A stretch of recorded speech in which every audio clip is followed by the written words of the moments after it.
There is a photograph sitting inside a climate-controlled archive in Washington, D.C. that no one fully understood for over 130 years. It looks ordinary at first glance. A mother, a daughter, a painted studio backdrop. Two women dressed in careful, deliberate finery, staring directly into a camera from across the void of time. But look at their hands, because what those hands are doing is not posing. What those hands are doing is speaking.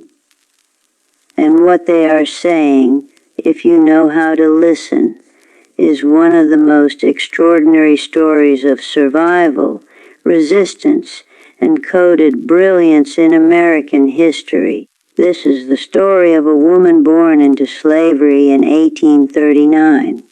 A woman who should have been erased. A woman who refused to disappear. And a photograph that carried her secret for over a century, waiting for someone to finally ask the right question. Dr. Renata Fields had spent 11 years cataloging donated collections for the Smithsonian's National Museum of African American History and Culture. She had handled tens of thousands of photographs in her career, daguerreotypes, tintypes, albumin prints, glass plate negatives, and she had developed what her colleagues called archive instinct, a quiet, almost unconscious ability to sense when something in a collection was more than it appeared to be. She had felt it before with a ledger book from a South Carolina plantation that turned out to contain hidden coded entries from enslaved workers. She had felt it when examining a quilt donated from a Georgia estate sale that bore patterns later identified as navigational symbols. She had learned, over more than a decade of immersion in the silences of history, that the people most systematically denied a voice had become the most extraordinarily creative architects of hidden language. She felt it again on a Tuesday morning in October when a wooden crate arrived from a private estate in Richmond, Virginia. The estate had belonged to a collector named George Alderman Whitfield Avery, a retired antiques dealer who had spent 60 years accumulating American historical artifacts, furniture, military memorabilia, currency, documents, and photographs. When Whitfield died at the age of 87, his estate attorney contacted the museum. The collection was being donated in full. No conditions, no reservations. It was the kind of donation that arrived once in a decade. Renata was assigned to lead the initial cataloging. 3 colleagues joined her, a conservationist, a document archivist, and a photography specialist named Dr. Yusuf Adeyemi, whose expertise in 19th century photographic processes had made him one of the most respected voices in the field. The crate contained 41 items wrapped in acid-free tissue. Most were what you would expect from a Virginia collection of this era: Confederate currency, a letter from a Civil War soldier dated 1864, several portraits of white plantation families, stiff and expressionless in their Sunday formality. Renata moved through them with professional efficiency, cataloging, photographing, noting condition, and then she reached item 37. It was an albumin print mounted on a thick cardboard backing, what photographers of the period called a cabinet card. The format had been enormously popular between the 1870s and the 1890s, a step up from the smaller Cart D, Visit, designed to be displayed in parlors on dedicated cabinet card stands, hence the name. Families would commission them for special occasions. Births, marriages, coming-of-age moments. They were in essence the Instagram post of the Victorian era, carefully constructed, deliberately composed expressions of identity and social standing. This card measured approximately 4 inches by 6 inches. The image showed 2 women against a studio backdrop, a painted pastoral scene of soft trees and a distant sky common for the period. The woman seated was older.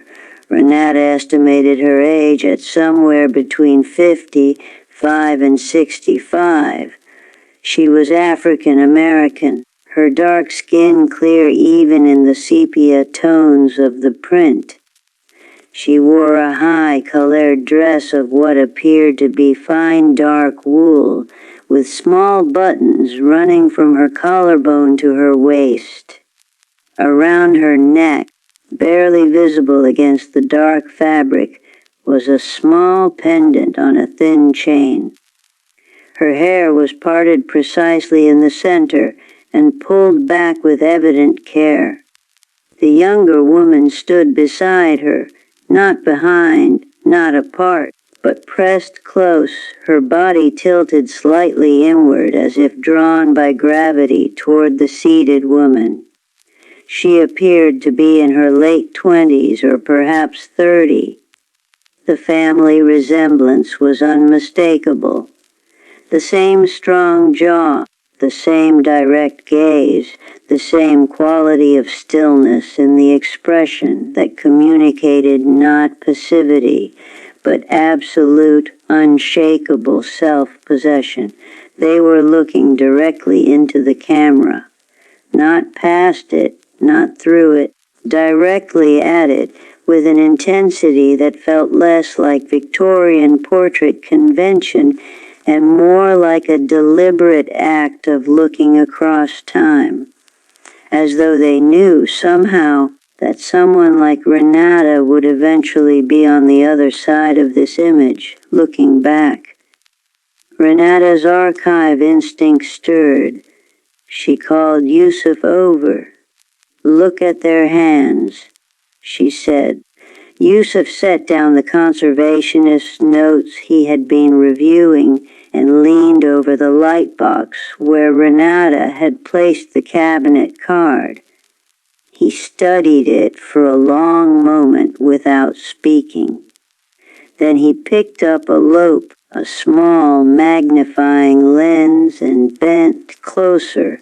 The mother's hands rested in her lap, but they were not resting in the way that Victorian portrait subjects typically rested their hands, loosely folded, relaxed, surrendered to stillness. Her right hand was positioned over her left, but the fingers were not interlaced in any natural or casual configuration. The right thumb pressed down over the left wrist, not the left hand, but the wrist specifically, at a precise point just below the base of the palm. 3 fingers of the right hand were extended downward, their tips pointing toward the hem of her skirt. The 4th finger was folded in. The pinky extended outward at a slight angle, deliberately, unmistakably separate from the others. The daughter's left hand rested on her mother's shoulder, but like the mother's hands, this hand was doing something specific. The thumb and index finger formed a partial circle, almost closed, not quite. The middle finger rested straight along the mother's collarbone. The ring and pinky fingers curled under, hidden against the shoulder fabric. Her right hand hung at her side, partially visible at the edge of the frame, and even there the fingers were arranged, two extended forward, two bent back in a configuration that seemed to mirror and respond to the mother's gesture. Yusuf straightened up slowly. He and Renata looked at each other. "This isn't posing," he said quietly. "No," Renata agreed. "It isn't." Yusuf had spent his career studying 19th century photography.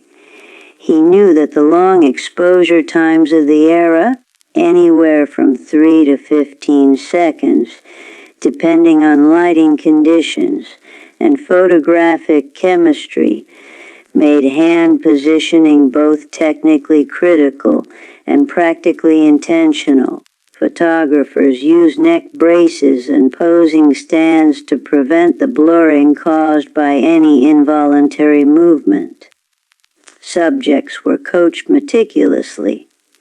Every element of a portrait from this period was, by necessity, a deliberate choice, which meant these hand positions had been held consciously, carefully, for the full duration of the exposure by both women simultaneously.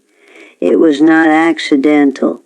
It was not decorative. It was communication. Renata turned the cabinet card over carefully, using cotton gloves. On the reverse, printed in the ornate Victorian typography typical of professional studio work, were the words, "Holloway & Sons Portrait Studio, Washington City, D.C. Est, 1878, below the studio name in neat handwriting in a slightly faded ink. Someone had written three things: a name E. Malone, a date E. March 1891, and a number 44. The name meant nothing to Renata yet. The date placed the photograph in a period of intense and largely forgotten struggle, the decades following Reconstruction's collapse, when the legal architecture of equality that had briefly risen in the South was being systematically dismantled, and African American families across the country were fighting a quiet, desperate war for the right to simply exist on paper. But it was the number that would eventually unlock everything, because this was not the only photograph with that number. An E. Malone was not just a woman who sat for a portrait. She was the architect of something that had never, in 130 years, been fully seen. Her name, or at least the name she had chosen to carry forward, was Eleanor Malone. But to find Eleanor Malone in the historical record required the kind of patient, forensic archival work that most historians only undertake when they are already certain something is there. You do not find Eleanor Malone by typing her name into a census database and watching results populate. You find her by learning to read absence, by understanding that for a woman born into slavery in Virginia in 1839, the official record was never designed to see her. It was designed deliberately and systematically to render her invisible. Renata brought in Dr. Amara Ozi, a historian of African American life in the post-Reconstruction era, whose research had focused specifically on what she called the documentation wars, the period between 1877 and 1910, when the collapse of Reconstruction left millions of formerly enslaved people and their descendants in a legal twilight zone, technically free but practically unverifiable in a system that demanded paper proof of identity, property ownership, marriage, and citizenship as prerequisites for basic rights and protections. Amara had spent 15 years reconstructing lives from fragments. She knew that the people most completely erased from the official record were often the most active, the most organized, and the most threatening to the systems that sought to erase them. Invisibility was not always a sign of passivity. Sometimes it was a sign of extraordinary sophistication. She arrived at the museum on a gray November morning with 3 full archive boxes of research materials and a quiet intensity that Renata had come to associate with historians who have spent years living inside a story that the rest of the world doesn't know yet. "Tell me what you have," Amara said, setting her boxes down and pulling on gloves. Renata showed her the photograph. Amara looked at it for a long time.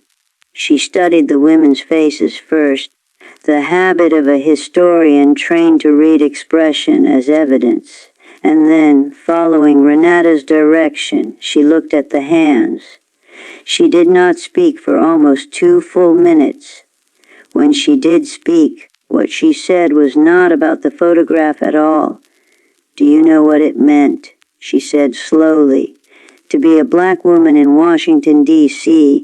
in 1891 with no birth record?" She answered her own question before Renata could respond. "It meant that your marriage could be legally challenged by anyone who wished to claim your property. It meant that your children could be denied school enrollment without documentation of their parentage. It meant that your employer could claim you had no legal right to wages because your labor agreement had no verifiable party on the other side. It meant that the house you had lived in for 20 years, the house you had paid for with wages earned in full, could be seized by a creditor or a landlord or a hostile neighbor with the right connections and the right paperwork because you had no paperwork of your own, or rather, you had been systematically denied the creation of any. This was not accident. This was architecture. After Reconstruction collapsed in 1877, when federal troops withdrew from the South and the brief, extraordinary experiment of legally protected black citizenship was abandoned to the mercy of the very power structures it had sought to constrain. The mechanisms of exclusion did not announce themselves. They operated through bureaucracy, through paperwork requirements, through the quiet, consistent refusal of clerks and registrars and officials to process documents submitted by African Americans, through poll taxes and literacy tests and property requirements that functioned as legal barriers against political participation, through the calculated destruction of the economic infrastructure that Reconstruction had begun to build. In the North, the exclusion was subtler but no less real. Washington, D.C., in the 1880s and 1890s, was a city in the process of re-establishing the racial hierarchies that Reconstruction had temporarily disrupted. African American residents who had achieved property ownership, business licenses, and professional status during the Reconstruction years found those achievements increasingly vulnerable as the political winds shifted. Legal challenges to property deeds multiplied. Schools created new enrollment barriers. Professional licensing boards began applying standards selectively. The message delivered through 1,000 bureaucratic transactions rather than any single dramatic moment was consistent. Your existence here is conditional. Your rights are provisional. Your documentation is suspect. Into this landscape, Eleanor Malone had been born, or rather had arrived. Amara began the search with the 1880 federal census, the most comprehensive count of D.C. residents from the period immediately preceding the photograph. She found 3 women named Eleanor or Eleanor Malone in the district's African American community. 2 were in their 20s. One was listed at approximately 40 years old, which, if she had been born in 1839, would have placed her at 40, one at the time of the census. This Eleanor Malone was listed as a widow, occupation seamstress.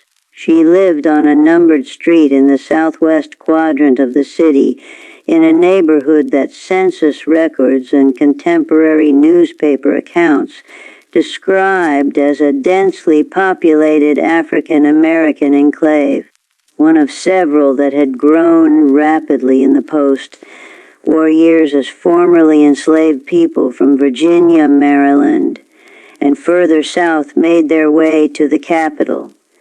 The census listed 2 other people in the household, a daughter named Clara, age 22, and a boarder named James Alcott, age 34, occupation labor. This was the first documentation of Eleanor Malone that the historical record offered. But it was what was not in that census entry that told the deeper story. No birthplace was listed for Eleanor, not unusual for African Americans of her generation, whose official origin records were either non-existent or were held in the ledgers of the people who had owned them, not in any state vital records. No marriage record existed for the late Mr. Malone, because the marriages of enslaved people had no legal standing under Virginia law prior to emancipation, and the records of post-emancipation marriages in the early Reconstruction period were often lost, disputed, or never formally created. Eleanor Malone had arrived in Washington, D.C. at some point between 1865 and 1880. She had built a life, a residence, an occupation, a household. She had done so without a birth certificate, without a marriage license, without any of the foundational documents that the American legal system used to establish the existence of a person as a rights-bearing individual. She had done so. In other words, on will alone, Amara traced Eleanor forward from the 1880 census through city directory listings, church membership records from a Baptist congregation in southwest D.C., and a single entry in the records of a mutual aid society called the Daughters of Hope, which listed her as a founding member in 1883. The society's stated purpose was the relief of families in distress and the advancement of our community's welfare. Its actual activities, as Amara had spent years uncovering, were considerably more complex than that language suggested. And then there was the number on the back of the photograph. 44. Yusuf had been running his own parallel research track since the photograph had arrived. He had contacted the photography archive at the Library of Congress and requested any records related to Holloway and Son's portrait studio. What came back 3 weeks later was a digitized collection of studio records, appointment logs, receipt books, and a separate handwritten ledger that studio owner Charles Holloway had maintained for reasons that were not immediately clear. The ledger contained numbered entries. Each entry had a date, a name or initials, and a brief notation. Entry 44 read, March 14, 1891, EM and CM Daughters of Hope. Hands pattern 7. Pattern 7. There were other entries in the ledger. Dozens of them. Each with a different pattern number. Each referencing different initials, different dates, different notations. And when Yusuf Cross referenced the entry dates with the studio's appointment log, something became immediately clear. Every single entry in the special ledger, every one, corresponded to an African American client. This was not a portrait studio simply serving a community. This was a portrait studio functioning as a station in a system that had been operating in plain sight, documented in official records that no one had ever thought to read together for nearly a decade. And Eleanor Malone, seamstress, widow, founding member of the Daughters of Hope, woman born into slavery in 1839 with no legal record of her own existence, was at the center of it. Dr. Yusuf Adayami had a theory, but he needed a cryptographer. He reached out to Professor Constance Abiodun at Howard University, whose work on vernacular communication systems in African American history had explored everything from the coded language of spirituals to the visual grammar of quilts along the routes of the Underground Railroad.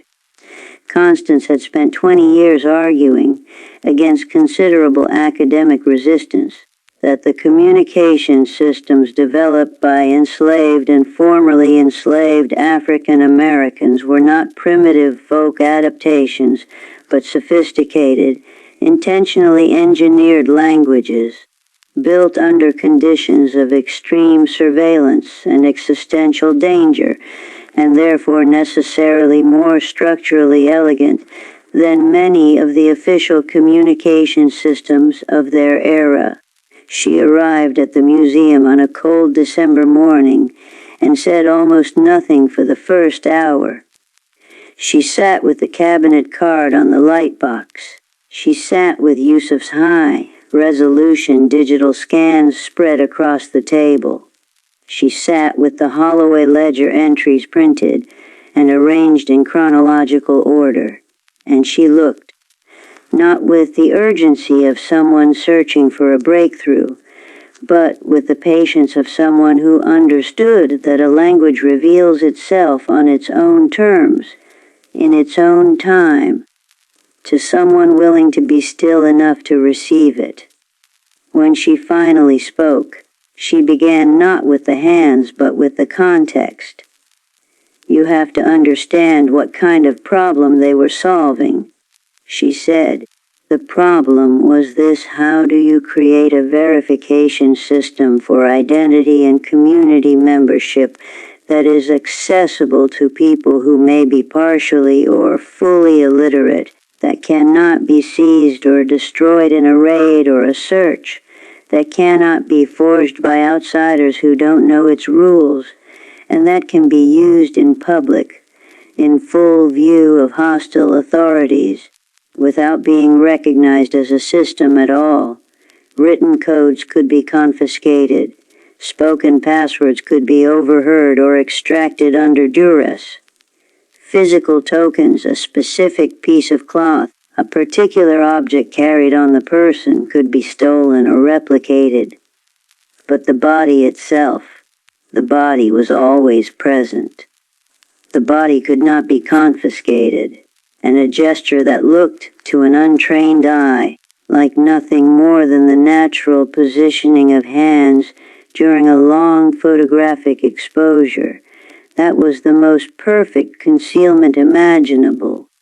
Constance pulled her chair closer to the printed scans and began speaking with the focused precision of someone translating from a language they had spent years learning. The hand system, as she came to call it, appeared to operate on several simultaneous levels, which was, she noted, a hallmark of sophisticated coding systems. It was not a simple substitution cipher where A equals one gesture and B equals another. It was a layered encoding that communicated multiple categories of information simultaneously through the combination of positions, not through individual gestures read in sequence. The first layer, she explained, appeared to encode status or category of need. The position of the primary hand, in Eleanor's case, the right hand resting on the left wrist, likely indicated the type of assistance or verification being sought or provided. Yusuf Cross referenced this against other ledger entries with pattern 7 notation and found that the majority of those clients, when traced through other records, had been involved in property or housing disputes. Pattern 7, Constance theorized, was a property-related designation. The second layer appeared to encode a form of identity verification, a confirmation that the subject was known to and vouched for by the network. This was communicated through the relationship between the two subjects' hand positions, rather than through either position in isolation.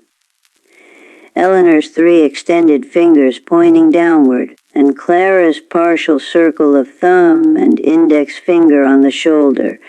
These 2 gestures, read together as a unit rather than individually, created what Constance described as a visual handshake, a confirmation that both parties were known, that their relationship to the network was established, and that their portrait was being made, not simply as a family memento, but as a document of that membership, the third layer, the most subtle, and the one that took Constance longest to identify, appeared to be directional.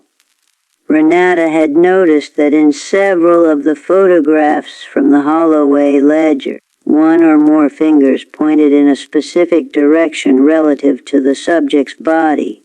Constance's analysis suggested that this directional element encoded a referral, pointing, figuratively, toward the next node in the network. A specific person, or perhaps a specific institution, to which the photographed family should be directed for the next stage of whatever process they were navigating. In Eleanor and Clara's portrait, the daughter's right hand, partially visible at the frame's edge, had 2 fingers extended forward toward the right side of the frame, which in the geography of the studio would have corresponded to the east. Amara, working in parallel, had been tracing the network's known members and their locations across the city. The Daughters of Hope Meeting Hall was on the eastern side of the neighborhood. The Mutual Aid Society's primary affiliated attorney, a black lawyer named Cornelius Hayes, who had been practicing in D.C. since 1881, had his office 3 blocks further east. The photograph was not merely documenting Eleanor and Clara Malone's identity. It was providing them with a credential, a physical, portable, verifiable document that carried within its apparently innocuous composition a full encoded record of who they were, what they needed, who could vouch for them, and where they should go next. Yusuf returned to the Holloway ledger with this framework and began working through the other entries systematically. There were 60 3-numbered entries in the special section of the ledger, spanning from 1885 to 1897.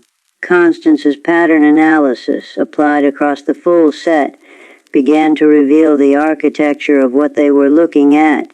At least 6 distinct hand patterns appeared repeatedly. Pattern 7, the property designation, was the most common, appearing in 22 entries. A second pattern, which Constance labeled Pattern 3 based on its ledger frequency, appeared in 15 entries and seemed to correspond to subjects navigating inheritance disputes. A third pattern appeared in 9 entries and, based on Cross, referencing with subsequent records in Amara's research, seemed to relate to marriage documentation, officially establishing the legal existence of unions that had been conducted informally or under religious ceremony without civil registration. Each photograph from the ledger, Yusuf realized, was essentially a file, a portable, visually encoded case record carried on the body of the person it described, And Charles Holloway, the studio photographer, was not simply a businessman who had agreed to help. He was a technical co-architect of the system. The photographs he produced were not incidentally clear and well preserved.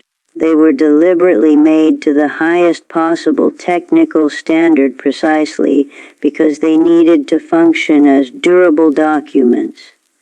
The mounting on thick cardboard, the high-quality albumin printing process, the careful exposure technique, these were not marks of artistic pride alone. They were the marks of someone who understood that these photographs needed to last, to survive handling and time and the particular wear of objects that people carry with them through difficult circumstances. Constance found one more thing in the visual grammar of the photographs that stopped the room. In every image from the ledger, every single one, without exception, both subjects, regardless of age, gazed directly and unflinchingly into the camera lens. This was notable. Victorian portrait convention typically directed subjects to angle their gaze slightly away from the lens, or to soften their expression toward a kind of studied neutrality. A direct, unbroken gaze into the camera was considered aggressive, unfeminine, or socially inappropriate in the photographic culture of the period. But in these 63 portraits, every single subject looked directly, deliberately, straight into the lens. Constance sat quietly with this for a moment, and then said something that Renata would think about for years afterward. They knew these photographs would be used as evidence, she said.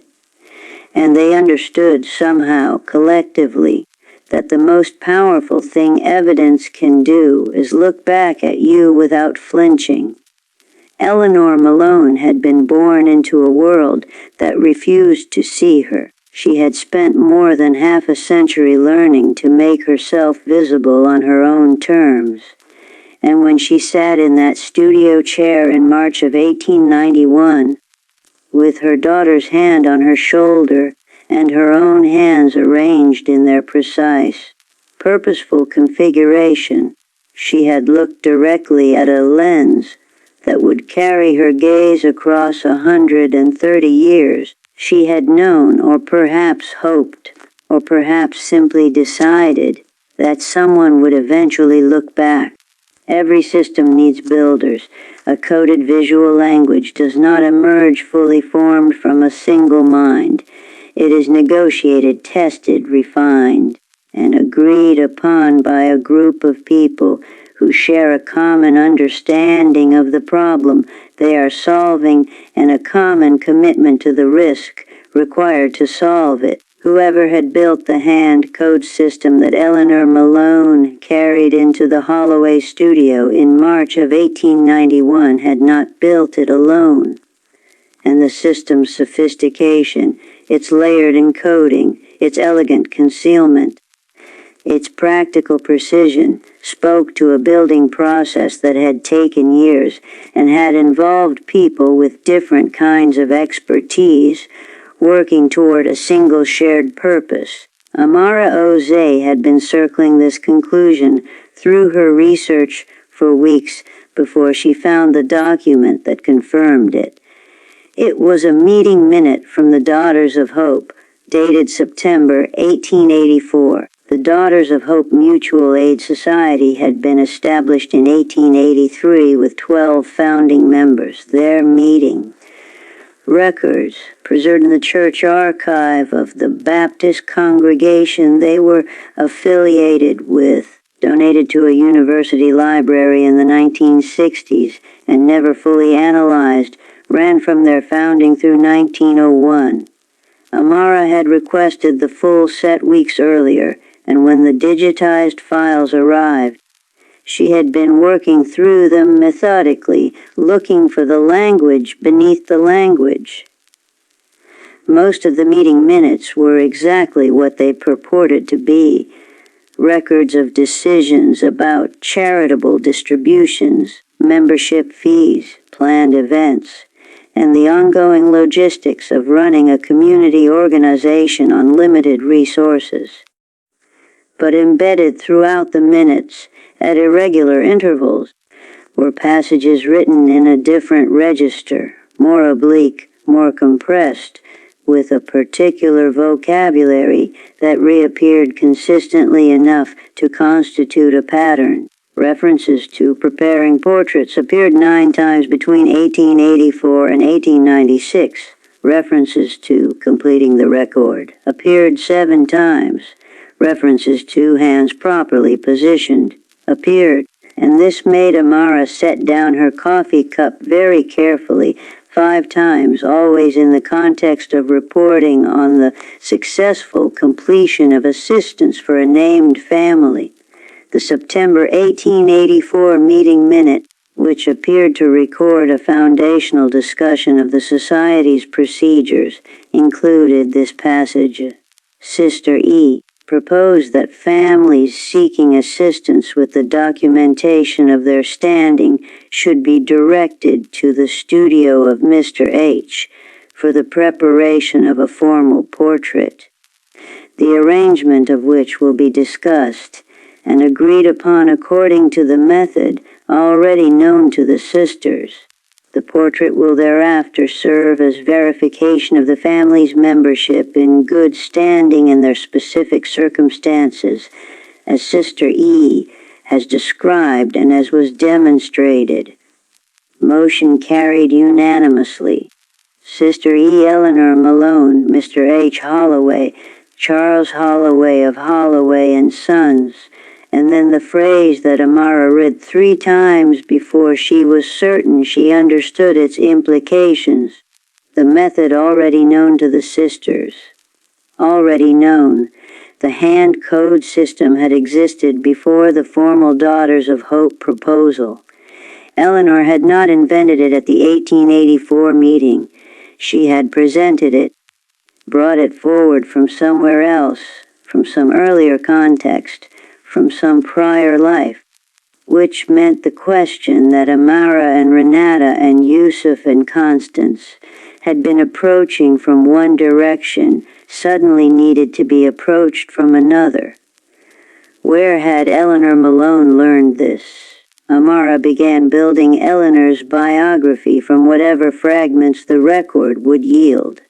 Born in 1839 in Virginia, this from a single reference in a church membership file that listed her as formerly of Clark County, Virginia, enslaved certainly, a woman of her generation and origin who arrived in Washington, D.C.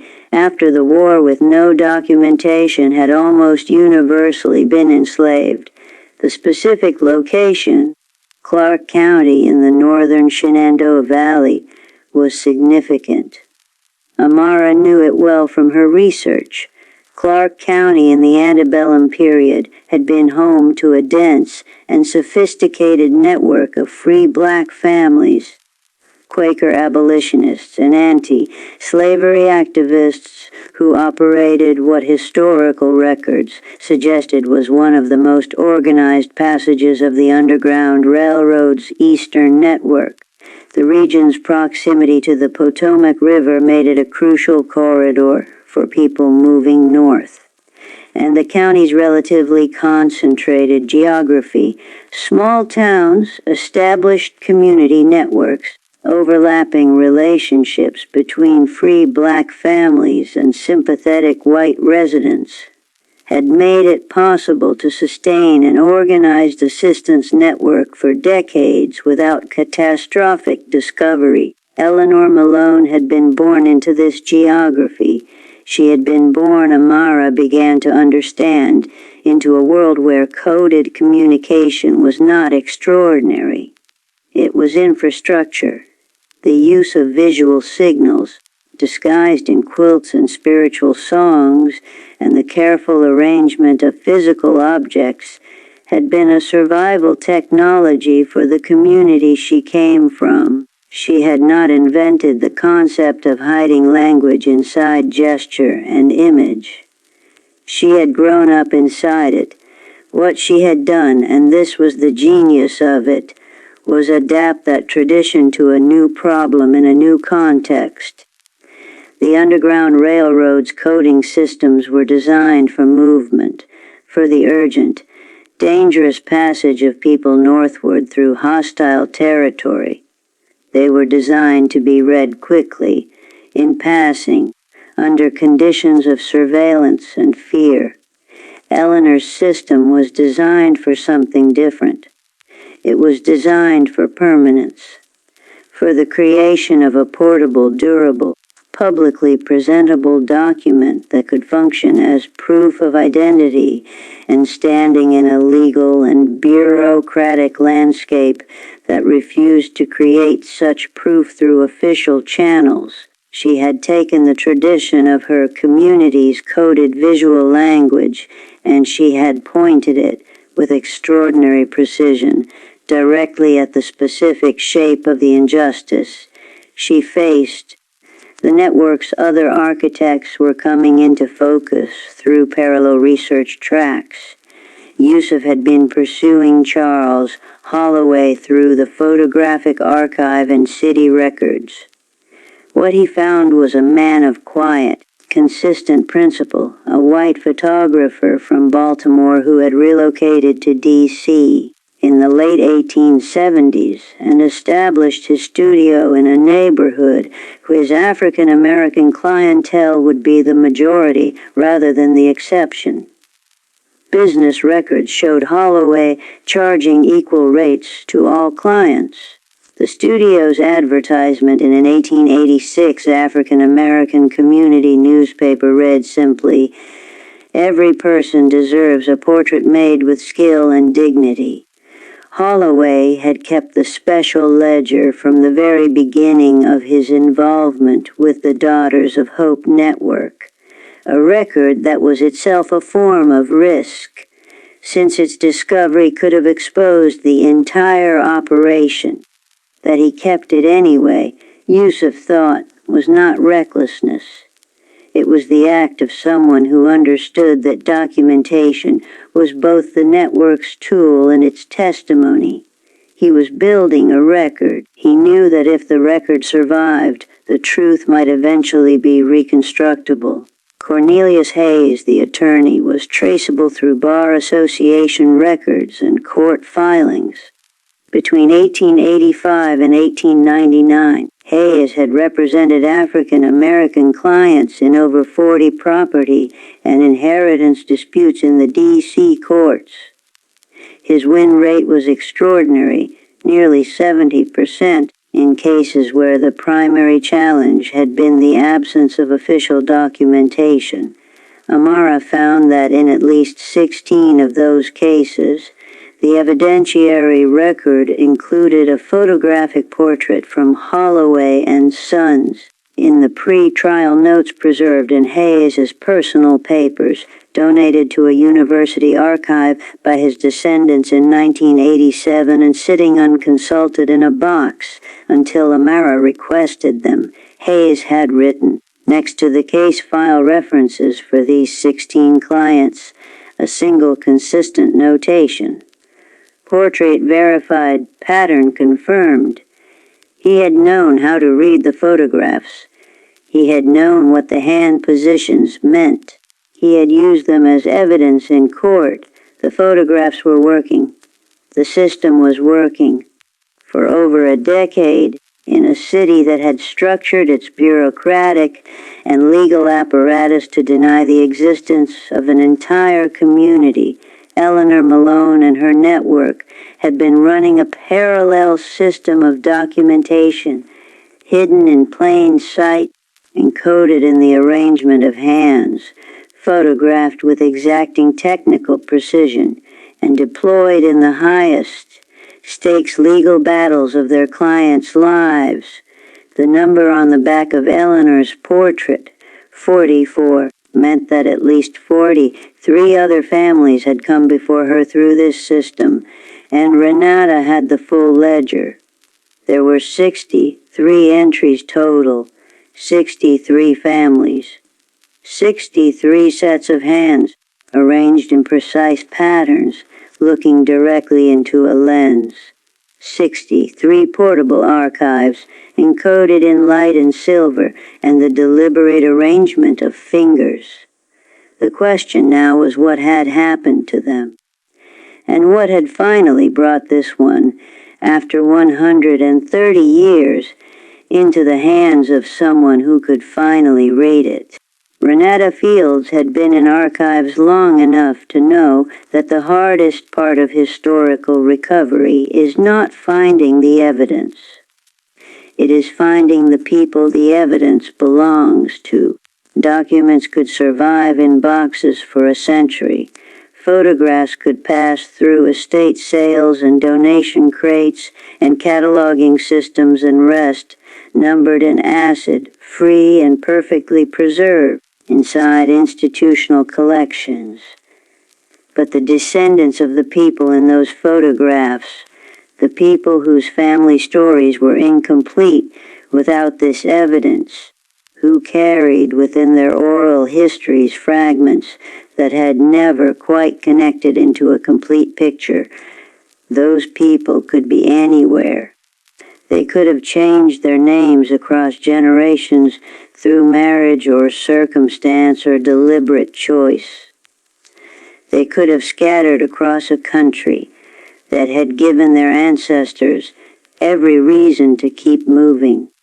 They could be living 3 miles from this museum, or 3,000. Renata asked Amara to begin building a family tree from Eleanor Malone's known records, and she brought in a genealogist named Patricia Naniqui who specialized in African American family reconstruction, the particular, demanding discipline of tracing lineages through the gaps and silences that the historical record imposed on people who were systematically denied documentation. Patricia worked forward from Eleanor's last known address and the church membership records that continued through 1912, the year Eleanor's name disappeared from the Daughters of Hope membership rolls. The church's burial records, more complete than most comparable institutions, because the congregation had understood from its earliest years the importance of keeping its own records when the city would not, showed an Eleanor Malone buried in November 1912 at the estimated age of 73. She had lived through slavery, through the Civil War, through Reconstruction and its collapse, through the full arc of the documentation network she had helped build. She had watched that network gradually dissolve in the late 1890s as the people who had built it aged, scattered, or died, and as new challenges and new systems rendered its specific mechanisms less central, though its underlying purpose, the demand that Black lives be documented, verified, protected, and preserved, had never lost its urgency. She had died in 1912 in a city that still, in most essential ways, refused to fully see her. Patricia found Clara Malone, the daughter in the portrait, in the 1900 and 1910 census records. Clara had married a man named William Dupree in 1894, 3 years after the portrait was made. The marriage was recorded in D.C. civil records. Patricia noted this with quiet significance. It was a formally documented marriage, officially registered. The Daughters of Hope Network, with Cornelius Hayes' legal assistance, had made sure of that. The Dupree family had 2 children, Eleanor Dupree, born 1896, named unmistakably for her grandmother, and James Dupree, born 1899. Following the family line forward through the 20th century was slow, careful work. A move to Baltimore in 1918, during the first wave of the Great Migration that resettled hundreds of thousands of African American families across the urban North. Another moved to Philadelphia in 1943. A branch returning to D.C. in the 1960s, and then, after 6 weeks of research, a living name. His name was David Dupree, and he was 61 years old, and he was a retired schoolteacher living in Silver Spring, Maryland, 11 miles from the museum where his great-great-grandmother's portrait had rested in a wooden crate for 6 months, waiting. Patricia contacted him through a genealogical research registry where he had, some years earlier, posted a family tree inquiry that had never been answered. She sent a careful, measured email that described the research without revealing its full scope, and asked if he would be willing to speak with a historian from the Smithsonian. He called back within 2 hours. Renata took the call in her office, and what she remembered afterward was not the specific words of the conversation, but the quality of the silence on his end of the line. When she described the photograph, it was the silence of someone recognizing something they had been carrying without knowing what it was. My grandmother talked about her grandmother. David said, after the silence, she called her the woman who knew how things worked. She said Eleanor knew how to navigate things that other people couldn't figure out. How to get things done when the system said no. He paused. One never really knew what that meant exactly. It was always said like a memory and a mystery at the same time. Renata arranged for David to visit the museum. He came on a Thursday afternoon in late January, accompanied by his daughter Sophia, who was 34 and worked as a public interest lawyer, a fact that Renata noted with a particular emotion she couldn't entirely articulate. They brought her into the conservation lab, where the cabinet card had been carefully prepared for viewing under optimal conditions. Renata had also prepared a display of the full analysis, the Holloway ledger entries, Constance's hand pattern research, the court case connections, the Daughters of Hope meeting minutes.